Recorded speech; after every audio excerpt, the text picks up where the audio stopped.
tú ya conoces, porque lo hemos estado revisando, ¿no te acuerdas?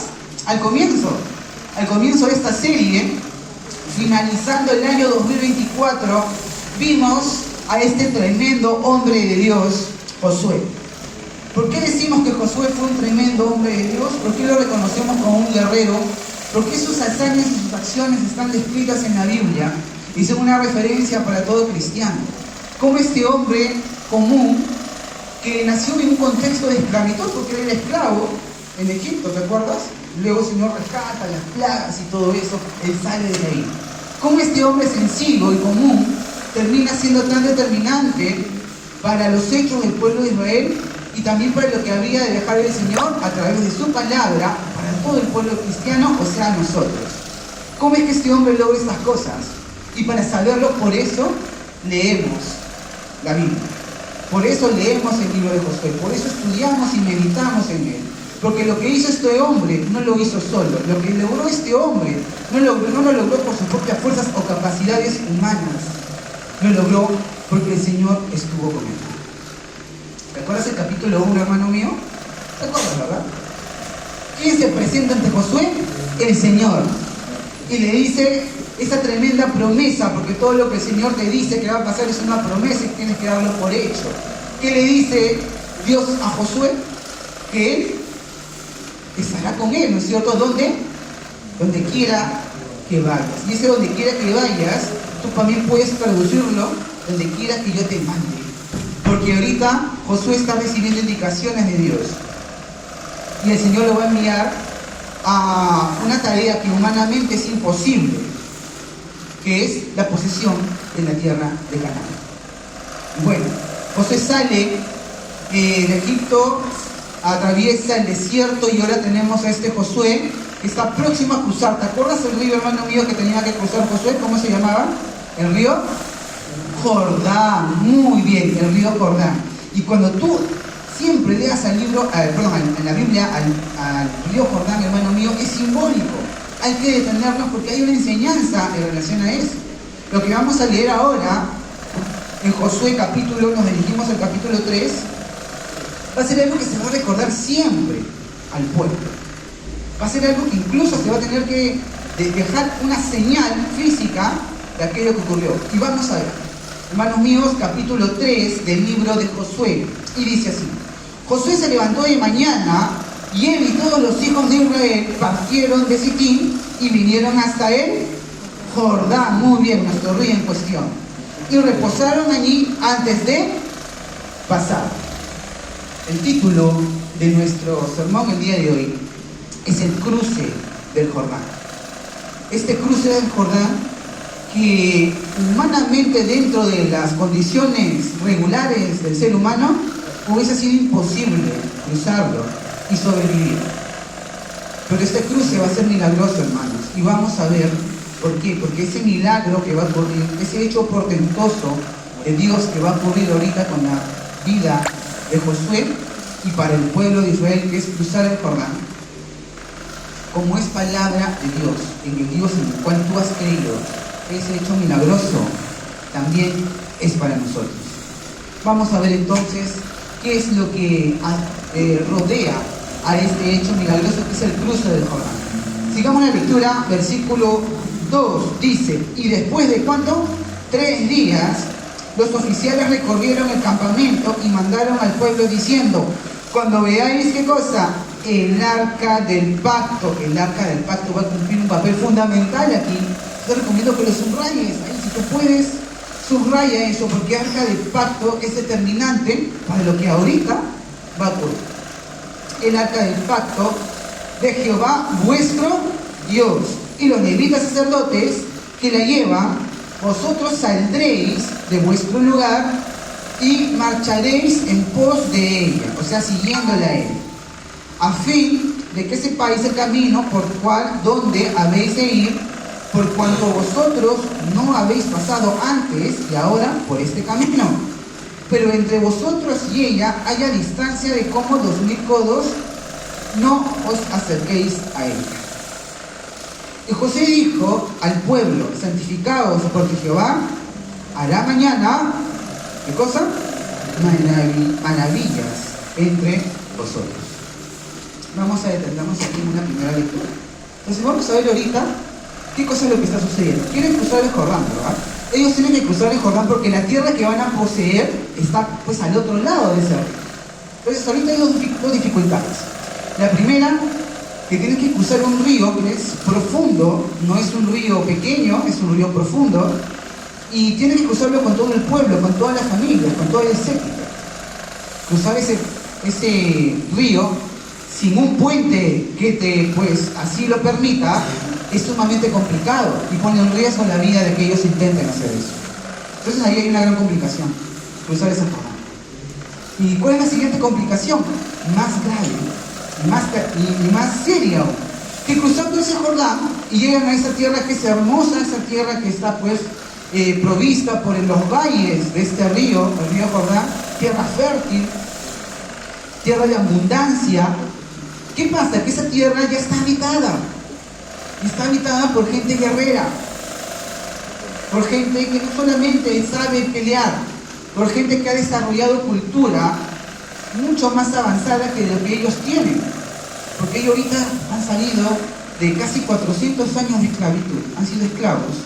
Y como pueblo están aprendiendo a vivir como pueblo de Dios. Esta gente con la que ellos se van a tener que enfrentar no es así. Estos se han venido siglos desarrollando, se tienen ciudades grandísimas, edificadas con enormes murallas. Han desarrollado cultura, han desarrollado escritura, han desarrollado artes. Eran avanzados. No los pensemos como unos así pues bárbaros, ¿no? Que los israelitas tuvieron que luchar con un montón de guerreros, pues, que eran unos bárbaros, gente salvaje, ¿no? Que solamente sabía pelear. No, no es así. Ellos eran muy buenos guerreros, pero también tenían una cultura avanzada. Imagínate, o sea, prácticamente lo que está haciendo Josué guiando a su pueblo, un ser humano del tiempo que lo veía diría, estos se están dirigiendo a su muerte. Lo que están haciendo es una locura, es irracional, eso no se hace, no lo hace nadie. Sin embargo, esta indicación la ha dado ¿quién? La ha dado Dios. Jehová el Señor la dio. ¿Y qué está haciendo Josué? Teniendo temor, ¿verdad? Diciendo, no, pero ¿cómo el Señor me va a mandar a hacer eso? Mira, pues el río, qué grande y profundo. No te pases, y cuando cruce, ¿qué va a pasar? Nos van a matar a todos, aquí nadie sabe pelear. 40 años en el desierto, acabamos de salir. Ninguno de ellos ha practicado o ha desarrollado grandes artes de guerra. Han tenido sus momentos de lucha, pero han sido momentos de lucha que si tú lees en la Biblia, las batallas, todas sus victorias han sido por intervención de Dios. Milagrosas. Sin eso hubiesen muerto. Entonces, José pudo haber visto eso, ¿no es cierto? Pudo haber visto la gran dificultad que trae que él de ser lo que Dios dice. Porque obedecer al Señor trae dificultades. Sin embargo, el Señor en el capítulo 1 le indicó a Josué lo que tenía que hacer, pero también le dijo que él iba a ser el poseedor de esa tierra. O sea, no solamente le dio la indicación, oye, esto es lo difícil, ve y anda, pues ya tú ves cómo lo logras. Y así no es Dios. Le dice a Josué, tienes que ir, luchar con estos pueblos, porque esta tierra será tuya. Y le da incluso esta indicación de dónde, hasta dónde van a poseer ellos la tierra. ¿Qué hace Josué? Obedece. ¿Y por qué Josué está obedeciendo a Dios, aunque sea sumamente difícil? ¿Por qué lo está obedeciendo? Cuando tengo una experiencia, la que mi mamá está presente la recordará, que vino justo a la mente, ¿no? Mi mamá, nosotros teníamos faenas de limpieza, a veces nos tocaba limpiar la ventana, a veces nos tocaba, ¿no?, limpiar ciertas cosas. Pero cuando tú vas creciendo ya, los jóvenes te van haciendo un poco más resistentes a las indicaciones, ¿no es cierto? ¿Sí o más jóvenes? Suele pasar, ¿verdad? Vas creciendo y ya la indicación, la instrucción ya como que genera cierto rechazo, y ya pues eres más grande, ¿no es cierto? Te sientes un poquito más seguro, un poquito más con ganas de decir no, después, ya se verá, ¿no? Y bueno, yo me acuerdo que en cierta ocasión yo hice caso, ¿no? Pero mi mamá me dijo, tienes que limpiar la ventana de tu cuarto. Mira, tú ya eres grande, limpia, ya tú ves cuándo, pero limpia la ventana de tu cuarto. Porque si no te limpias, van a venir los bichos, ¿no? Y mi mamá me conoce, sabe que sí. Sabes que si hay algo que a mí pues, me genera cierto tremendo rechazo, son los bichos y los animalitos. A mí no me gusta. Y bueno, entonces yo escuché a mi mamá, escuché la instrucción de un adolescente, pero yo vi la ventana y dije, a ver, ventana, no parece que acá fuese a haber muchos bichos. Yo creo que podemos dejar pasar esto. Y así, ¿no? Dejé pasar esa oportunidad de obedecer. Y bueno, ¿qué pasó? Que dejar pasar se convirtieron en semanas, hermanos. Y cuando yo regresé una vez en la calle, observo mi ventana, porque ahí me gustaba siempre la luz, abría mi cortina, vi que caían cositas. Y dije, ¿qué es esto? Está nevando, pero acá es nieve. Y eran unos bichos, estimados hermanos, que yo jamás había visto. Chiquititos. Sí, los peores para mí, porque los chiquititos son los más difíciles de eliminar. Y toda mi ventana se había llenado de esos bichos que, pues, mi mamá en algún momento me recomendó pues, que limpiara, porque si no, eso iba a pasar. Bueno, entonces, yo recordando ese hecho, luego me puse a limpiar, pues, ¿no? Como ahí, como desesperado, ¿no? Ya viendo el problema, ¿no? Ya viendo el problema evidente que había generado eso. Yo ponía a reflexionarme en eso y decía, realmente uno obedece cuando ¿qué? Cuando crees en lo que te está diciendo la instrucción. No puede haber obediencia si es que tú no crees en lo que te están diciendo. Te sonará muy bonito, muy bacán todo. Amarás mucho a quien te lo dice, bacán, lo estimarás, ¿no? Sea tu papá, tu mamá, tu maestro. Dirás, qué bueno lo que me dices, qué chévere contigo, ya bacán. Pero al final no lo haces porque no lo crees. No se ha generado esa necesidad de cumplimiento en el corazón, no porque para ti no es verdad. O de repente, como ahora es muy común expresarse y decir, es una verdad. Pero también puede haber otras verdades. Y eso es una filosofía que está creciendo bastante. Es antigua en realidad, pero ahora está cobrando mucha fuerza. Nunca vamos a poder obedecer lo que el Señor dice. Que demande reto, amigos míos, que demande una lucha, que demande renuncias, es que no le creemos a Dios. Josué le creyó, sin ver. No vio nada Josué.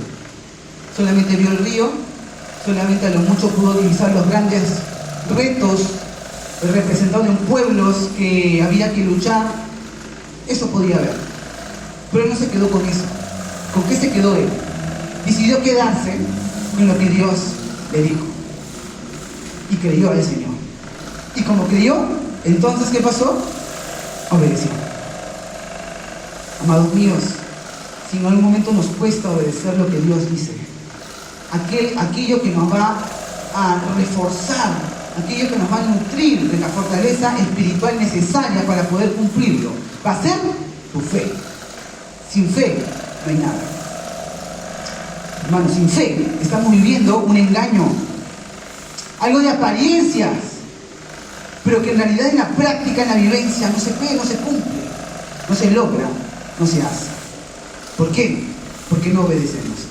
La actitud de Josué nos anima entonces a creerle al Señor y obedecerle al Señor.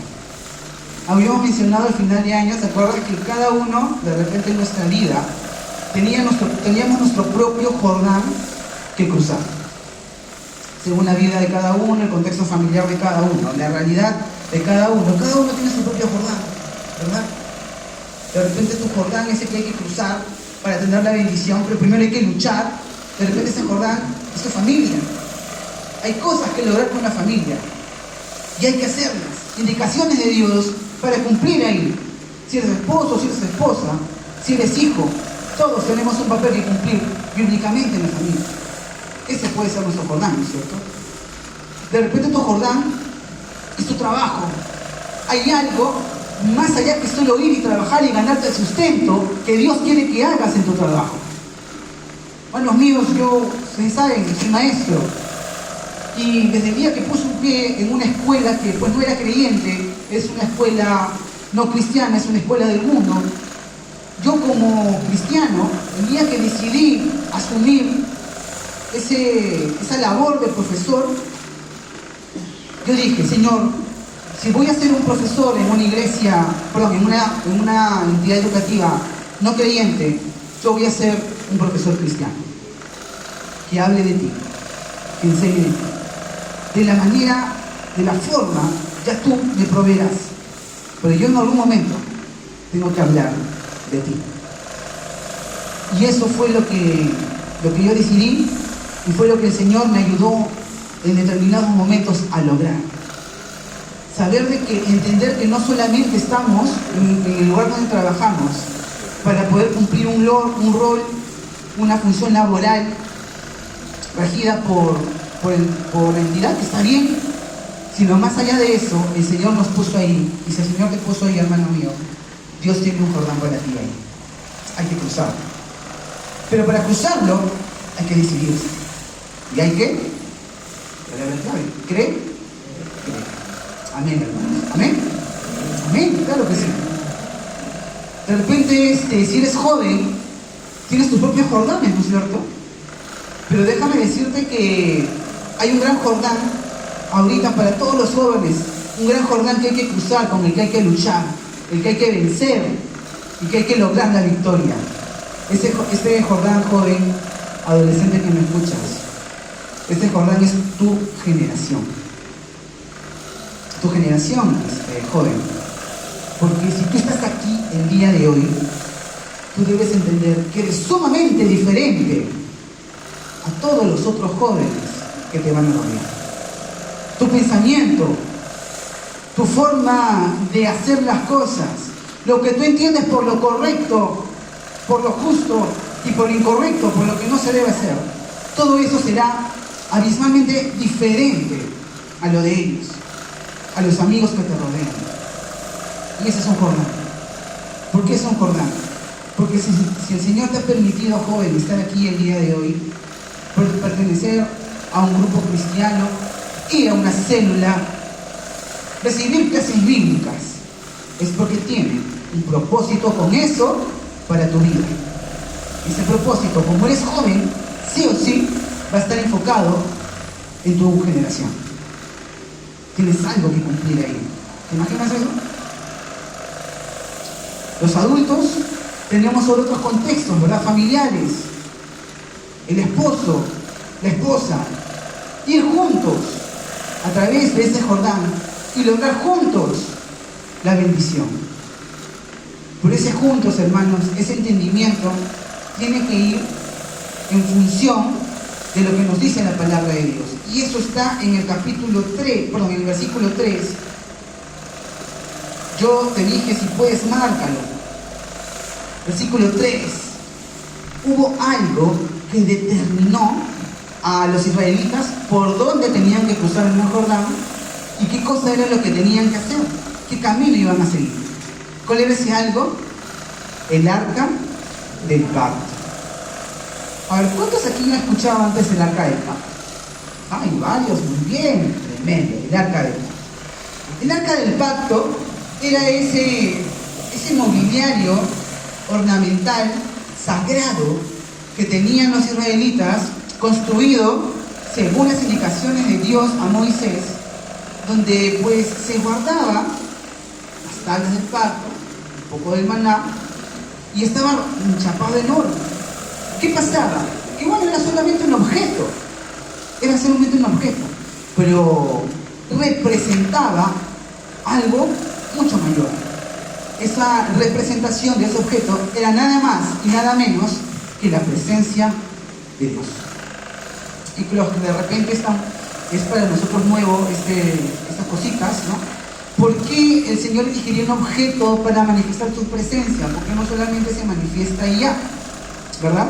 ¿Por qué les hizo hacer ese mueblecito? ¿Por qué les hizo hacer esa arca del pacto? ¿Por qué? Bueno, la respuesta es clara. El ser humano no puede tener una relación con Dios por un tremendo y grave problema, el pecado. Y la única solución a ese problema, la única solución, a este problema, que le trae salvación de este problema, porque trae muerte, ¿es quién? Jesús, Cristo el Señor. En estos tiempos antiguos testamentarios todavía Jesús no había llegado. Era una promesa, el Mesías, lo esperaban, pero todavía no había llegado. Y como tú no habías llegado, ¿qué dijo el Señor? Bueno, como todavía no les envió a Jesús, ya vamos, arréglenselas pues ustedes, no vean cómo sea. Como el Señor igual amó a su pueblo, les dio un medio provisorio para que ellos pudiesen acercarse a Dios mientras llegaba aquí Jesús Cristo. Ese medio provisorio fue la ley, y dentro de la ley ellos tenían que construir esa arca del pacto que representaba la presencia de Dios. Ahora tú entiendes por qué les dice: no se acerquen mucho a esta arca. A una distancia de 2000 codos. Un codo en la antigüedad era más o menos la medida de la punta de los dedos hasta, adivina dónde, el codo. Muy bien. Entonces 2000 codos, que eso aproximadamente vendría a ser algo de 900 metros. 900 metros, una distancia aproximada de 900 metros. Ellos no podían acercarse al arca del pacto. ¿Por qué? Porque representaba la presencia de Dios. Y ahí, por ahí lo escuché, su santidad. Su santidad. Y como no todavía Dios no tenía a Jesucristo, que te santifica. ¿Cómo nos santificó Jesucristo? En la cruz. Miren, qué precioso, ¿no? En la cruz Él nos santificó a todos. Como ellos todavía no tenían eso, tenían que llevar al arca de esa manera. ¿Qué nos dice esto, hermanos míos? Que nosotros podemos tener mucha voluntad de cruzar ese Jordán, muchos ímpetus de hacer las cosas. Entendí que lo tengo que hacer, amén, me lanzo como sea lo loco. ¿Así es? No. Leemos en la Biblia que cualquier cosa que hagamos por Dios debe estar dirigida ¿por quién? Por Dios mismo y por la manifestación de su presencia. ¿De dónde? En la vida del creyente del costado, ¿verdad? No, en nuestra propia vida. La manifestación de la presencia de Dios en nuestra vida, que se va a dar a través de su Espíritu Santo, eso nos guiará. Ellos tenían el arca en ese momento, pero ahora nosotros con Jesucristo, ¿a quién tenemos? A su Santo Espíritu. Él nos debe guiar a cruzar el Jordán. Así que si en un momento de repente lo intentaste y fallaste, de repente lo quisiste hacer pero no salió como tú esperabas, es muy probable, hermano mío, que hayamos tenido que trabajar previamente en la presencia de Dios en nuestras vidas. Porque sin Dios nada podemos hacer. ¿De acuerdo? Dijo Jesucristo a sus discípulos: separados de mí, ¿qué cosa? Nada podréis hacer. Es difícil, sí, pero no son nuestras fuerzas, hermanos míos. Hay una lucha, ¿verdad? Pero no somos nosotros, pues, hermano. Es el Señor, guiándonos, fortaleciéndonos y cumpliendo su propósito en nosotros, según nuestra obediencia. Mientras más pronto obedezcamos, obviamente el Señor manifestará, pues, ahí aquello que tiene para nosotros en su tiempo. Y bueno, José lo hace de esta manera y nos muestra la forma en que tú y yo tenemos que dirigirnos. ¿Qué va a pasar? Bueno, mira lo que dice Josué. Está tan convencido, mira, tremendo hombre, ¿eh? Está tan convencido de lo que va a pasar que no ha puesto un pie en el río. Todavía no se ha mojado el primer piececito del sacerdote cargando el arca, porque después venía el pueblo. Todavía no han hecho eso. ¿Y qué dice Josué? ¿Qué van a pasar? Maravillas. Van a pasar maravillas. Y esto es lo que le promete Dios. Esto es lo que cree Josué. Y esto es lo que él le dice al pueblo. Van a pasar maravillas. ¿Queremos maravillas para nuestra vida? Nos amamos a nosotros mismos. ¿Queremos maravillas para nosotros? Amén. Esas maravillas se van a cumplir ¿en quién? En el Señor, en su presencia, en obediencia, creyendo lo que Él tiene para nosotros. Queremos maravillas para nuestra familia. De repente eres jefe de hogar, tienes tu esposa, hijos. ¿Quieres maravillas para ellos? Yo soy esposo, soy papá y yo quiero maravillas para mi casa. quiero ver a mi esposa bendecida por el Señor, quiero ver a mi hija creciendo en los caminos del Señor. Esas son las maravillas que yo quiero para mi casa. Y estoy seguro que si tú eres también jefe de familia, esposo, eres papá, también quieres las mismas maravillas para tus hijos, ¿no es cierto? Amén. Está bien eso, porque también Dios quiere bendecirnos. Pero si queremos esas maravillas, primero tenemos que tener la actitud que tuvo Josué. La actitud de creer. ¿Vamos a creerle a Dios? Dile amén si vamos a creerle a Dios. Amén. Vamos a creerle a Dios. Porque eso nos va a facultar ¿para qué? Para obedecerte. Y para que se logren las maravillas, no que nosotros imaginemos, sino que Él tiene para nosotros. Porque así de grande y bueno es el Señor. Entonces mira, en el versículo 7 dice: entonces Jehová dijo a Josué, porque aquel que obedece y cree, el Señor le sigue hablando, pues, ¿verdad? No dice: ¿qué querrá el Señor para mi vida? ¿Has orado o no? ¿Qué querrá el Señor? ¿Qué querrá el Señor que quiere que haga yo en este año 2025? ¿Estás leyendo la Biblia? ¿Estás estudiándola? No. ¿Tú crees que así nos va a hablar Dios? Por supuesto que no. Dios le habla y le sigue comentando cosas a aquel que cree, a aquel que obedece, a aquel que hace, que se mueve confiando en lo que el Señor le ha dicho. A ese el Señor le sigue hablando, hermano mío. Mira lo que le dice, le da más indicaciones. Jehová dijo a Josué, versículo 7: desde este día comenzaré a engrandecerte. Mira pues, las bendiciones que podemos perdernos con una actitud diferente a la que estamos viendo aquí en la Biblia. Desde este día comenzaré a engrandecerte delante de los ojos de todo Israel, para que entienda que como estuve con Moisés, así estaré contigo. Una expresión que dice: cuando la gente te vea en tu trabajo, en tu centro de estudios, va a reconocer que Dios está contigo. Que cuando llegues a sitios nuevos, ¿no es cierto?, y después de un tiempo tú digas: lo que pasa es que soy cristiano, la gente va a decir: ah, con razón, pues, ahora entiendo por qué eres así. Eres cristiano, ah, con razón, pues, ahora entendemos el porqué de tu actitud y de tu comportamiento. Todos queremos que nos reconozcan como cristianos por la presencia de Dios en nuestra vida, que se va a manifestar a través de nuestras acciones. Queremos eso, ¿verdad? Amén. Eso el Señor se lo regala a aquel que lucha. Porque es una lucha, pues, mi hermano. Si fuese fácil obedecer al Señor y glorificarlo y que su presencia more en nosotros, todo el mundo lo haría. Pero no es así. Entonces, mira, lo engrandece, ¿no es cierto? Y le dice: notarán que estoy contigo. Se verá, será evidente. Versículo 8: tú pues mandarás a los sacerdotes que llevan el arca del pacto, diciendo: cuando ya hayáis sentado hasta el borde del agua del Jordán, pararéis en el Jordán.